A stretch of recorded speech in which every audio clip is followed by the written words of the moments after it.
You ask Tiger to solve. This deals with linear equations with one unknown. The final result is p equals 20. Let's solve it step by step.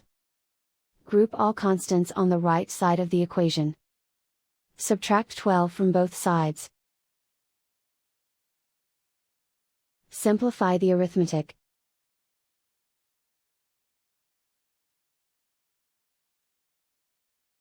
Isolate the p.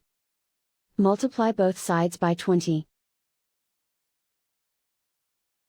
Group like terms. Multiply the coefficients. Simplify the fraction.